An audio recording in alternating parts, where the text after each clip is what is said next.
30 సంవత్సరాల సుదీర్ఘ పోరాటంలో పులి స్టాప్ పెట్టాలి, మాదిగల సమస్యకు దళిత సమస్యలకు పరిష్కారం వెతకాలని చెప్పి వర్గీకరణ సుప్రీంకోర్టు జడ్జిమెంట్ తర్వాత ఈ రాష్ట్రంలో వర్గీకరణ చేస్తున్నటువంటి ముఖ్యమంత్రి మన రేవంత్ రెడ్డి గారు ఈరోజు దేశం మొత్తం ఒక జాతీయ నాయకుడిగా తయారు కావడానికి మరి ఎస్సీల వర్గీకరణ బీసీ కులగణనే ఈరోజు రేవంత్ రెడ్డి గారిని జాతీయ నాయకుడు చేయబోతుంది. ఈరోజు ఈ రాష్ట్రంలో మాలామాదిగల అన్నదమ్ములు ఉన్నటువంటి ఈ ఇద్దరి కులాలు మరి ఈరోజు కేజీ సత్యమూర్తి తోట శిష్యరికం తీసుకున్నటువంటి కృష్ణమాది గారు ఈరోజు మాలామాదిగల్ని ఎప్పుడు జీవితంలో కలుపుకున్నటువంటి శత్రువులుగా తయారు చేసినటువంటి కుట్ర జరుగుతుంది. ఈరోజు ఎన్నో మాకు ఉద్యమాలు నేర్పినటువంటి వాళ్ళు, దళిత ఉద్యమాలకు నాయకత్వం వహించినటువంటి వాళ్ళు, అన్నదమ్ములుగా కలిసినటువంటి మాలమాదిగ రెండు కులాలకు నాయకత్వం వహించినటువంటి వాళ్ళ మధ్య ఈరోజు వర్గీకరణ సమస్య పరిష్కారం కాబోతుంది అని చెప్పి జీర్ణించుకోలేక ఈరోజు రెండు కులాల మధ్య కొట్లాడబెట్టేది నేర్చుతున్నాడు. ఈరోజు సరే కొంత అటో ఇటో వర్గీకరణ న్యాయమైన డిమాండ్ నెరవేరబోతుంది. 9.75% ఈరోజు మాదిగలకు వస్తే 5 అబో ఈరోజు మాలకు వస్తుంది. సరే జస్ట్ అటో ఇటో వర్గీకరణ జరుగుతుంది. మరి చట్టం తీసుకొస్తున్నటువంటి రేవంత్ రెడ్డి గారి నాయకత్వాన్ని బలపరిచి ఈరోజు డప్పులు కొట్టాలనా, లేకపోతే భారతదేశం అంతా ఈ పక్షాన వహించినటువంటి ఎన్డీఏ ప్రభుత్వం పక్క రాష్ట్రంలో ఉన్నటువంటి ప్రభుత్వం ఏదైతే ఉందో దాన్ని చేయకుండా వర్గీకరణ చేయకుండా దానికి డప్పు కొట్టాలని ఒకసారి మందకృష్ణ ఆలోచించాలి.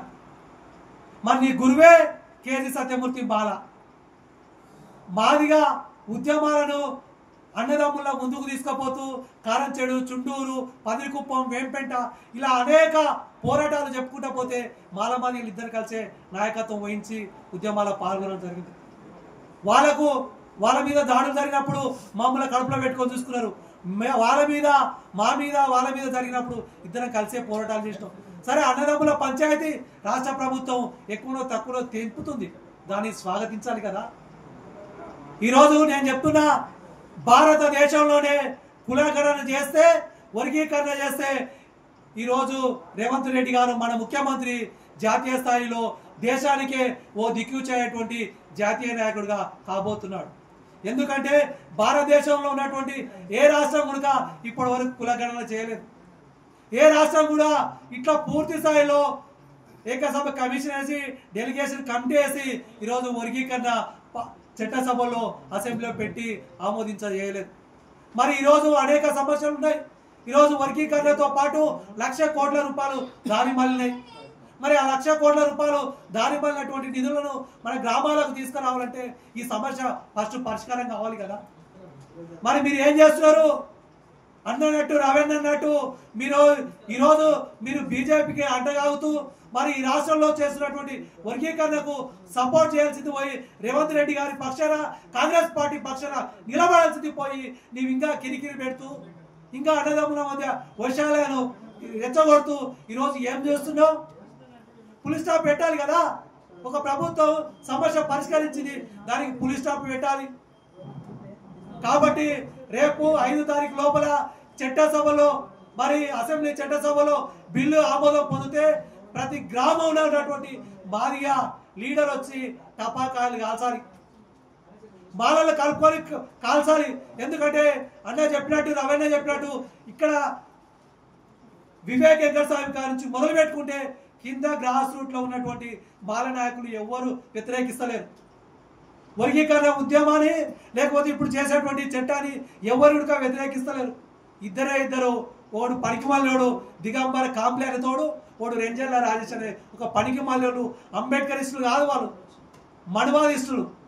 మణివాదాన్ని తలకెత్తుకొని తిరుగుతున్నటువంటి అంబేద్కర్ ముసుగులో ఉన్నటువంటి ఇద్దరు వ్యతిరేకిస్తున్నారు.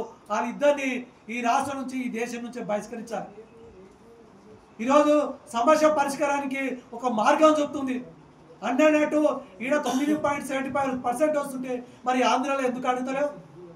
నువ్వు ఉద్యమం స్టార్ట్ చేసినటువంటి ఈదుమూడి గ్రామంలో వర్గీకరణ జనాభా అమాష ప్రకారం మా జనాభా ఇంత ఉంది, మా జనాభా ప్రకారం మాకు రావాలని ఎందుకు అడుగుతారని నేను కృష్ణమాది అని ప్రశ్నిస్తున్నా. బాబాసాహెబ్ అంబేద్కర్ గారు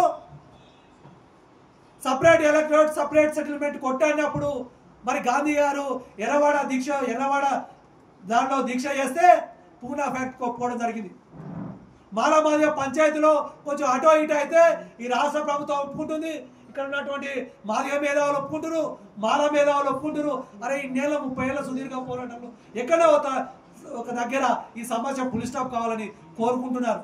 ఈ రాష్ట్రంలో ఉన్నటువంటి మాలమాదిగలు కుల సంఘాలు అందరూ కోరుకుంటున్నారు. కానీ కోరుకొని ఏకైక వ్యక్తి మందకృష్ణ మాదిగ. ఇప్పటికైనా నువ్వు ఈ సమస్యకు పరిష్కారం వెతికేటప్పుడు ప్రభుత్వం చూస్తుంది, దానికి నువ్వు మద్దతు ఇవ్వు, లేదంటే మౌనంగా ఉండు. కానీ మాలమాదిగలు రెచ్చగొట్టే పని చేయకు. ఆ గ్రూపుని ఈ గ్రూపులు కలపాలని ఇంకో గ్రూపులు కలపాలని ఇంకా వైషమ్యాలు రెచ్చగొడుతున్నావు. ఇది మంచి పద్ధతి కాదు, ఇది మానుకోవాలి కృష్ణన్న, ఇది మంచి పద్ధతి కాదు. ఈ సమస్యకు పరిష్కారం దొరుకుతుంది. ఈ రాష్ట్ర ప్రభుత్వం మాదిగ జాతి మొత్తము రేవంత్ రెడ్డి గారిని గుండెలో పెట్టి చూసుకుంటారు. రేవంత్ రెడ్డి గారిని మళ్ళొక్కసారి ముఖ్యమంత్రి చేయడానికి మాదిగ జాతి తన వంతు కర్తవ్యంగా కృషి చేస్తారని తెలియజేస్తున్నా. జై భీమ్, జై భారత్.